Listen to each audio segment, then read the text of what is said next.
A very warm welcome to you all to this news hour on Équinoxe Television, live from our headquarters in Cameroon's economic capital, Douala. I am Bable Jonathan. In our top stories in this edition of the 6 p.m. newscast on Équinoxe Television, chaos hits Fumbat in the west region of the Republic of Cameroon. The locality's court of first instance is set ablaze by angry inhabitants who went protesting against allegations that a sick inmate was denied medical attention, which led to his death. And in news out of the Republic of Cameroon, some opposition leaders in neighboring Chad reject a transitional government named by the Transitional Military Council, led by the president of that council, who is the son of late President Idriss Déby Itno. And some opposition leaders, including Salih Kebzabo, have approved of that transitional government, but others qualify it as a coup, demanding for the appointment of a civilian president. Stay with us.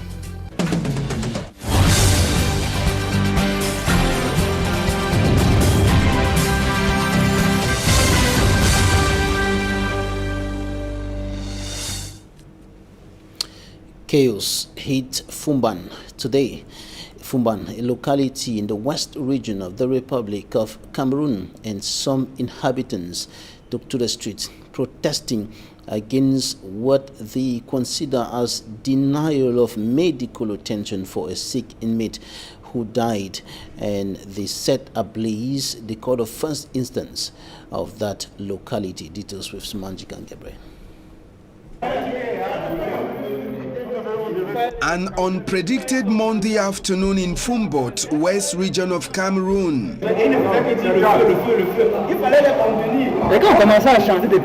The court of first instance is set ablaze by angry population. According to reports on the ground, it is alleged that the population went on rampage after a man died while in custody. The man who is selling drugs along the roadside in Fumbat have been sick while in prison. All attempts made by the population to influence the state council to enable his release for hospital attention failed. Later Monday afternoon, information reached the population about the demise of the roadside medicine vendor and corpse already deposited at the mortuary. The population went mad, and their first stopover was at the Fumbat Court of First Instance, where they set the courthouse on fire before rushing to the mortuary to remove the corpse of the man. His body will be later displayed at the Makiza roundabout in Fumbat. At the time the population invaded the Fumbat Court of First Instance, all magistrates were reported to have run out for their lives. Security forces were also deployed from other sectors to aid their colleagues in Fumbat. The Court of First Instance of Fumbat, and not Fumbat, said earlier, set ablaze by angry inhabitants protesting over allegations of denial of medical attention for a sick inmate who later died in detention. We'll be updating you on that happening in Fumbat in the west region of the Republic of Cameroon. Now onto the crisis-stricken northwest and southwest regions of the Republic of Cameroon. The situation has continued deteriorating, with explosive devices becoming almost the order of the day, exploding here and there at close intervals of time, maiming, killing and destroying. And according to the senior associate for African Regional Director of the National Democratic Institute based in Washington, D.C., Dr. Christopher Fomonyo, there are no two ways out of the armed conflict in the northwest and southwest regions of the country but negotiation. The only way out, according to him, is negotiation. The government of the Republic of Cameroon, he says, has to negotiate with the English-speaking population of the northwest and southwest regions of the country, notably the leaders, of course. Leaders. In this extract, he spoke to me in the inside. Negotiations were the best approach to bring all the parties around the table to figure out where we went wrong in the past, figure out what our differences are, and together figure out a way out. I have continued to say so. And so today's developments, the escalation that we now see with the utilization of more sophisticated weapons than the dead guns that we saw in the early months of 2017, with the utilization of explosive devices, this escalation is showing that we are on the wrong path with regards to bringing a definite and sustained solution to this conflict. And that the only way out is going to be through negotiations that would allow a cessation of hostilities and a formal declaration that the war is over. There is a level of anger and frustration and bitterness that is well founded, because we're all humans and we've got feelings, that makes me realize, and should make every reasonable person come to the conclusion that we're not going to all be able to just sit in one room and sing from the hymnary and all be happy people. The frustrations are legitimate and they're real. And so under those kinds of circumstances, you're going to need a third party who can play a mediation role, who can facilitate the discussions, who can hold hands and let people put their emotions aside and look at the genuine grievances that Anglophones have. Without that kind of third-party mediation, it is difficult for me to see how just another national conference with an agenda that's being defined out of Yaoundé is going to get to the root causes of this issue and to bring the solutions that we all expect and that can bring peace to the Northwest and Southwest region. And with regards to the degree of distrust between the two parties, especially on the side of the Yaoundé administration, Dr. Christopher Fomenyo thinks that it is imperative, it is indispensable to have a third party who is going to mediate between the two parties. Take a listen to him. Does anybody think that the Minister of Defense, for example, is going to sit in the same room with Field Marshal Arab Bialem and talk about peace and justice and security? Does anyone think that people who have spent the last 4 years vilifying each other, calling each other's names, are going to all of a sudden pack their appellations at the door and just sit down amongst themselves and come out with a peaceful resolution that will bring peace and justice? And we've seen third-party mediation work for other African countries that have had conflict. I have participated in some of these third-party mediation efforts myself. We saw them work in the DRC, that's Democratic Republic of Congo. We've seen them working in places like Mali and even Cote d'Ivoire, Liberia, and Sierra Leone. I cannot understand why there's a resistance for us to get third-party friends to help us create an environment where we can sit down and sort out our differences through a negotiated process so peace and justice can prevail. Dr. Christopher Fomenyo speaking to the Insight from Washington, D.C. Now we're going to talk about World Press Freedom Day. Today is that day consecrated to pressmen, workers of the media across the world.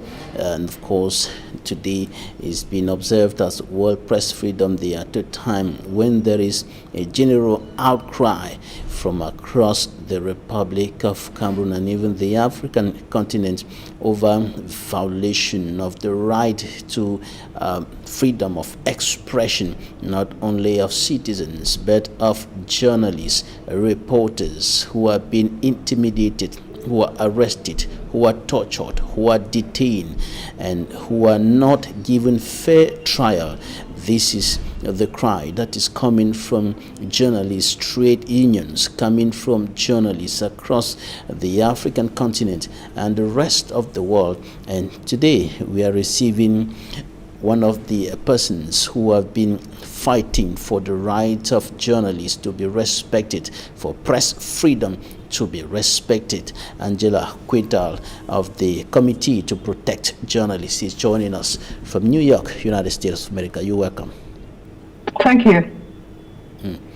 All right, we begin here in Cameroon. You have been closely monitoring, you of the CPJ have been closely monitoring happenings in the Republic of Cameroon as far as journalists and their work is concerned. What's the situation as of now? Well, again, thanks very much for having me. I guess one can only say that the picture for press freedom and the public's right to know in Cameroon is pretty dismal on several fronts. Of course, the one that concerns us particularly is the fact that Cameroon has the second highest number of journalists in jail in sub-Saharan Africa. Currently, there are 8 journalists in jail. We're also concerned, of course, about the fact that Samuel Wazizi died in military custody. And to this day, despite promises from government, we have yet to find the truth about what happened to Samuel Wazizi. His body has not been handed over to the family. And that, of course, does have a chilling effect on the rest of the media, because when you see that your colleague can die in the hands of the authorities and that there is impunity, that clearly has a terrible effect. And it is ultimately the citizens of Cameroon that are therefore shortchanged. Samuel Wazizi, what do we know about his corpse at this point in time? The spokesperson of the country's Ministry of Defense said that the corpse was going to be handed over to the family, but as you indicated earlier, up till now, we have no information about a certain corpse of Wazizi that has been handed to the family. Nothing has happened at that level. Nothing that we, all the journalists in Cameroon who have been asking the questions, know. You know, frankly, the fact that the way that this was handled by the government has been absolutely appalling. Let's not forget that he died in detention, in military detention. And we only found that out 10 months after he'd actually died. And why I say it's appalling is because that his own lawyers, his family's lawyers, the Committee to Protect Journalists, other media partners, journalists within Cameroon were asking the questions. We even went to court with a habeas corpus application to find out where was Samuel Wazizi. And it was 10 months later that the government announced that he had actually died in custody. And that, with respect, is unconscionable. And the fact that it is now more than a year later, right? Almost 2 years that we're still waiting for the truth. Enough is enough. Any government that respects its citizens, respects the right to life of its citizens, will ensure that there is some sort of investigation and that there will be justice for Wazizi. And to delay the process as it has been delayed by the government, as I said, is unconscionable. All right. Well, hoping that the technicians will enable me to hear you clearly. You have been talking with the lawyers, certainly. Barrister Ewule, you have been talking with some family members and other sources on the ground. What are they telling you about the progress at the level of the case handled by the Ministry of Defense? There has been no progress, certainly. You know, even our attempts in court, and we continue. The Committee to Protect Journalists and the family of Samuel Wazizi and journalists in Cameroon continue to ask the questions and are seeking remedies through the courts. And even the courts have not been in a position to assist. And so, you know, the next step obviously is to look internationally. You know, if you exhaust the remedies domestically, you have to turn to the international community. And we have gone to the United Nations Working Group on Arbitrary Detention. If it means that we need to find our own investigators, to do our own investigation and get into the country to do that, then so be it. Then it must be done. But we need to be allowed access. Of course, there are other cases like Paul Shooter, who has been in detention for several months now. We also have the former correspondent of a Turkish news agency, Anadolu, that is Anadolu News Agency, and we have many other cases who are in detention, some who have not been given the possibility to be tried for several months. Correct. And so this whole idea of journalists and others who are being held in pre-trial detention, are being arrested and thrown in jail and effectively, with respect, left to rot. You know, it's a case of where, you know, it's even worse and even more egregious at a time where you have the COVID pandemic. As you know, people who are in prison are more at risk of getting COVID. And so these journalists who are there simply because of their work are at more risk and could die in prison. And we all know, and then the majority of the journalists are in Kondengui prison. We all know about the overcrowded conditions and how COVID-19 is in fact an issue in those prisons. And therefore we appeal yet again to President Biya, as we did when we wrote a letter to the president last year. We again appeal to him to do the right thing and to release the journalists. Journalism isn't a crime. These journalists do not belong in jail, and they certainly should not be held at the discretion of the government without being tried. And even when they are tried, as we have seen, some who have faced anti-terror legislation have been tried in military tribunals, which in itself is anathema. We have the United Nations Working Group on Arbitrary Detention that has found that some of these arrests are in fact arbitrary. Mancho Babiksi is a perfect example. And so again, you know, for Cameroon, who once upon a time did not have one journalist in jail, to now be the second worst jailer of journalists in sub-Saharan Africa after Eritrea, is certainly not a record to be proud of, and certainly not a record on World Press Freedom Day to actually be proud of. The fact that it is also the 10th worst jailer of journalists in the world is also something that needs to be raised repeatedly until the government feels ashamed enough to understand that to jail a journalist and to deny the citizens the right to information, to a diversity of information, to a plurality of information from journalists is in itself a violation of the fundamental rights of access to information and the right to press freedom and the public's right to know. The disturbing case, Angela, is that of Thomas Awa, who has been detained for a long period of time under a very critical health condition, chained on his sick bed. What's the CPJ doing about this?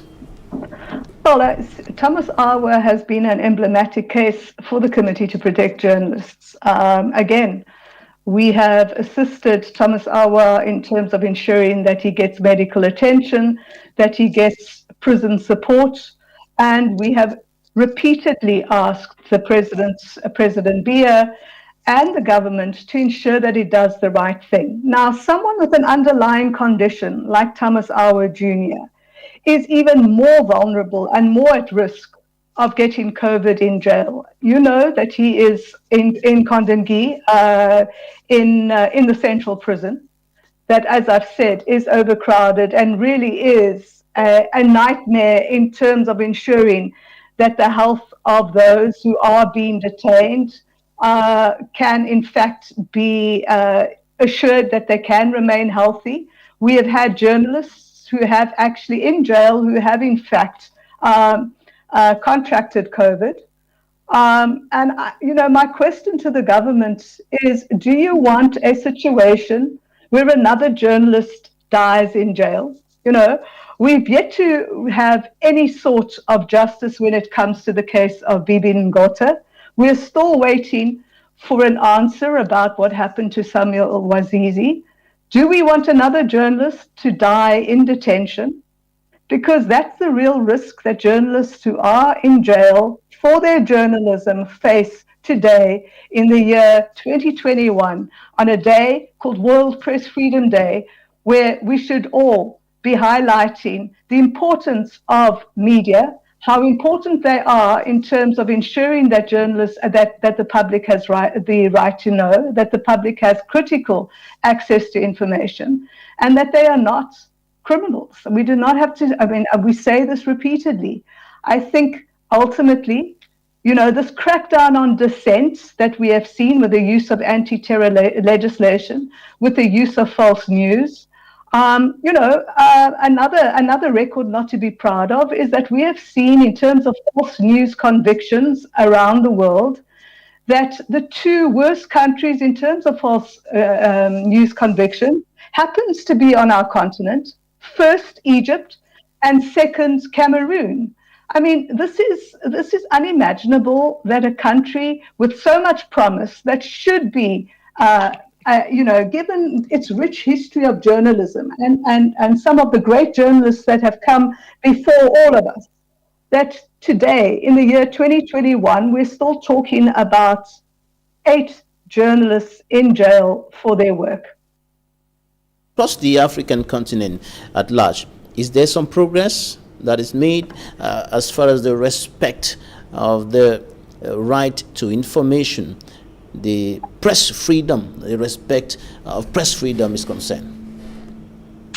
You know, there are some bright spots and what one would call a beacon of press freedom. But unfortunately, again, what we have seen with COVID-19 is that governments have used COVID-19 as an excuse to crack down. And so, unfortunately, from my own country, South Africa, where we have a law that was introduced against, a regulation that was introduced in terms of false reporting or news about COVID, to what we've seen in Botswana, where journalists are currently facing trial, where you have governments who are trying to ensure that they control the narrative and that only certain people can be quoted. You know, the picture is bleak. And then, of course, you have not only what we see in terms of governments targeting journalists, but you also have armed groups.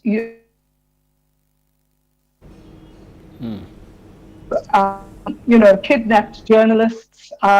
In Somalia, you have Al-Shabaab. And just last week, you had 2 Spanish journalists working on a documentary about conservation being murdered in Burkina Faso. And so it's even those countries where we have hoped that there was going to be some reform. And I look at Ethiopia, when Prime Minister Abiy Ahmed became the Prime Minister, and you saw reforms. It lasted all of a year, and suddenly it was downhill from there. And so in Ethiopia, journalists are again being jailed. The anti-terror laws are again being used by journalists. We also see cybercrime legislation being used against journalists throughout the continent. And so it's again, and I don't want this to be seen as the Committee to Protect Journalists crying and out about journalists. What I need people to understand is that once you are targeting a journalist, you are effectively targeting citizens as a whole, because those journalists are the ones that are allowing credible information to get out to citizens. And once you see journalists being targeted by governments, you know that it is downhill from there, and it will be ordinary citizens that will also be targeted. And a perfect example is, let's look at what happened in 2016 in the 2 Anglophone regions. You had a situation where you had teachers, where you had lawyers protesting. And then you saw the situation getting worse. And the government used the anti-terror law in Cameroon against journalists and against others. You had a series of journalists being arrested at the time. And that was really what I would call the canary in the coal mine. That was actually sending the warning that it would be others that would be next. And that's exactly what we saw. And so we are, almost 4 years later, with a conflict that has gone out of control, with journalists still being seen as the enemy by a government that unfortunately is using the approach of cracking down on dissent, as opposed to looking at ways of resolving an issue that is really not only affecting journalists, obviously, but is affecting communities in these regions, and are seeing a major humanitarian crisis, displacement. And so if journalists are going to be jailed for their work covering, the Anglophone crisis, and the majority of the journalists in jail are in jail because of that, it is just sending a message yet again that the government is not prepared to look for a negotiated settlement, and that people will continue to die and to bear the brunt of a terrible conflict that ultimately is affecting citizens daily. And obviously the journalists who are out there trying to cover it are also in a situation where they are practicing self-censorship, because they know that ultimately they do not want to be in the same situation as their colleagues who are rotting in jail for their journalism. Quintal of CPJ joining us from New York, United States of America. Thank you for your time. Thank you so much. Now to Kumba in the Meme Division, southwest region of the Republic of Cameroon, where the population have been encouraged to contribute to put their hands on the plow as far as the fight against insecurity within the context of the more than 4-year-long armed conflict in the two English-speaking regions of the country is concerned. And this call came from the Member of Parliament of Kumba Urban, as well as the Senator for the Meme Division, and they also urged the people to continue working for the development of the area, as government equally puts in measures, means, resources to help in enhancing their well-being. Details in this report by For Me, I'm Sander. Describing themselves as hunting dogs, the Member of Parliament for the Kumba Urban constituency, Honorable Talbot Lawson, and Senator Ote Ando Mufa told the population of Yawusa Kwata Kumba that their days of underdevelopment are over, as they continue to support the fight against insecurity. It is the first time in the history that Yawusa Kwata is going to benefit from TAD roads, and because they have been very loyal, we know what they did. Is for the tarring of 1.1 kilometer road for Yawusa Kwata by Mediation. It's a punctual.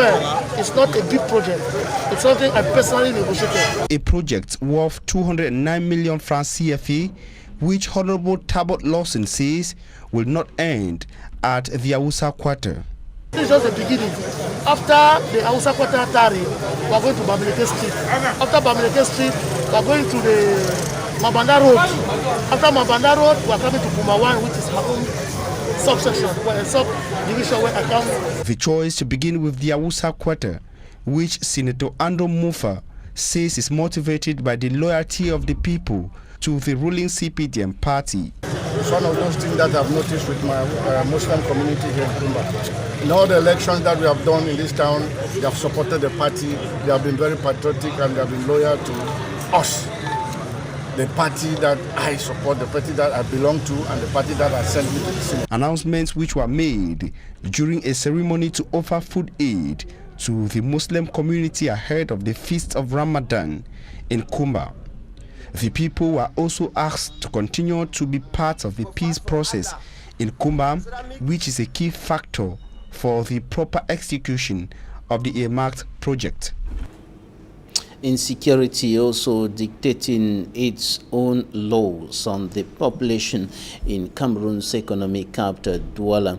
and the mortal remains of a 30-year-old woman has been discovered in her own room in the Commando neighborhood of Douala 2 subdivision, and of course the body was discovered in a decomposing state. Innocent.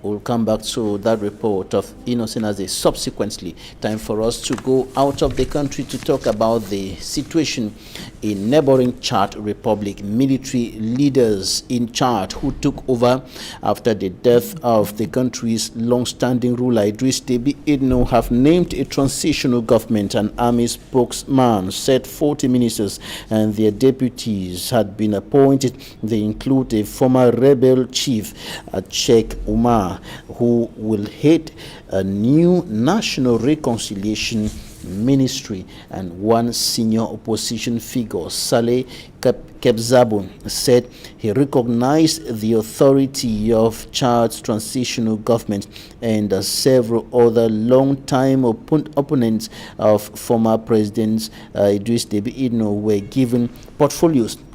But other opposition figures say the military council, led by General Mahamat Déby Idriss Itno, son of late President Idriss Déby Itno, has carried out an institutional coup, and adds that they will not be satisfied until it appoints a civilian president. The announcement came out after the ruling military council had lifted an overnight curfew that was imposed following the president's death last month during fighting against rebels, and there has been international concern for the stability of Chad in recent weeks as a rebel group has tried to advance on the capital, N'Djamena. Talking Point is up next.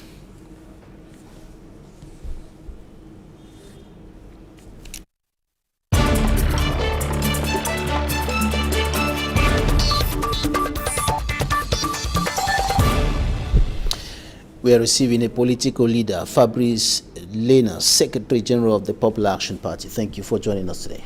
Thank you very much, Sir Babila, for having me as your guest this evening. I want to use this occasion to salute the efforts of journalists in Cameroon in particular and in Africa. We know the difficult situation under which they are doing their job, and we are in solidarity with them. We can only encourage them that better days are ahead for the journalists. Difficult situation, especially for those working in the crisis-stricken northwest and southwest regions of the country, working in the midst of bullets flying here and there, and the atmosphere quite difficult. Yeah, that is why we of the Popular Action Party we've had a lot of concern about the security of journalists in Cameroon. All those who attempt to uncover the truth about the government or government officials who think that all journalists must dance to their tune or report what they want to hear are treated like opposition politicians or people who are there to destabilize the state, which is not right. This has made so many journalists, like I've seen from reports of different media houses and journalists, some resigning from their job, the passion of the profession of doing journalism. So it's really a call for concern, but we can only encourage them to say they should stay firm, steadfast and resilient in the face of intimidation, because the responsibility of changing the society starts with personal decision of being steadfast in the face of intimidation. Yeah, but this is something that is appearing a little difficult to understand. Journalists becoming targets, journalists targeted here and there, considered, as you indicated, as opposition politicians, as people who are against the government, people want to destabilize the state and things like that. Meanwhile, they are just doing their job. Yeah, it is the characteristics of a collapsing government. You know, the state of Cameroon is at the verge of collapse, And the only means that the state can use is to mobilize the security forces and the instruments that will give them the power, which is uniform officers. Apart from that, they have lost the popularity in the face of the citizens. They have lost the support of nearly all the other syndicates or workers or professionals, be it the journalists, be it lawyers, be it teachers. So they use the only means available, which is intimidation, to make these people to do it the way they want it.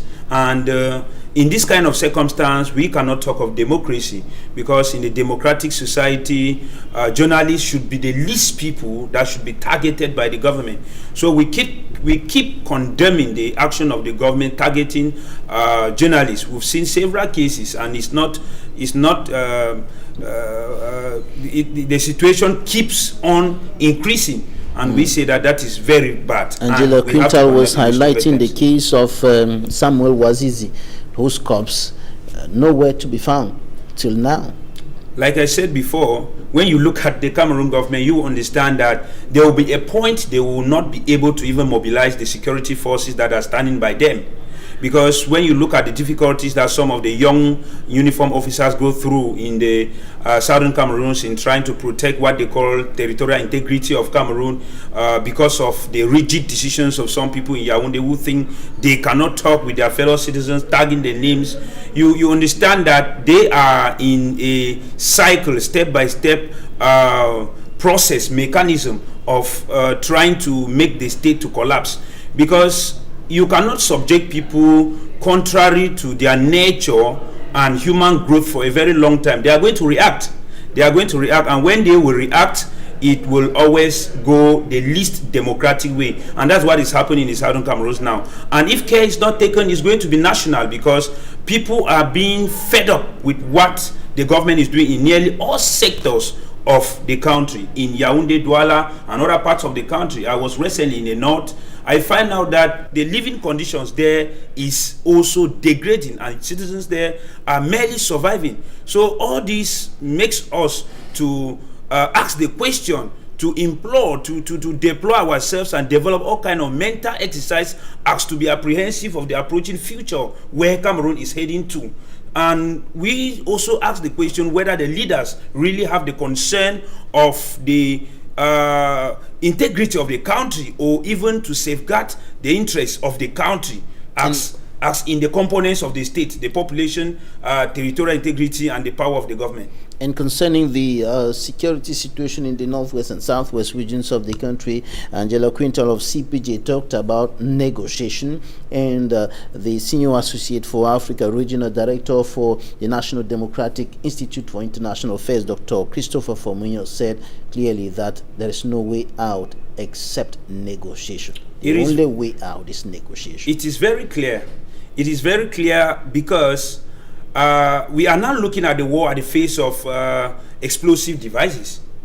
And you could bear with me that as time unfolds, the people think to develop more skills, to be more tactical, to affront the government forces.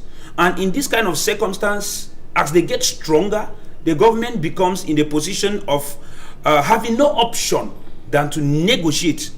And in as much as the government stays at the position of saying the form of the state is not negotiable or whatsoever, it is just prolonging the process of negotiation, which is imminent and inevitable at the end of this crisis. And the people, the sovereign will of the Southern Cameroonians at a particular time is going to determine whether they will want to live together again in the union of a different form of state, or to go separate ways after negotiations, after revisiting the gentleman agreement that brought the two nations together. What is blocking this negotiation from coming from? Yeah, it is the Yaoundé regime and the President of the Republic, who seems redundant, and to me he is someone who is already incapable of performing his functions as the President of the Republic, because delegating power to the Secretary General at the presidency is not only dangerous, but it's also illegal.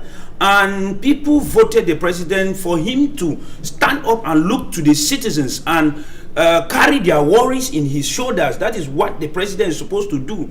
To be the law, concerned about the multiple crises that we are having. The law allows him to. He is not making any pronouncement as to the Anglophone crisis. There is that worriness to us political leaders as to the future of the country, wherein people are being driven to become more radical, and violence is inevitable when people are radical. They'll become violent. In this situation, the law allows the head of state to shift some of his powers to the Secretary General at the presidency of the Republic. But how dangerous is it? You said it's dangerous. Good. How dangerous? Not at the time when the country is passing through security crisis. Not at the time when the president has overstayed in power.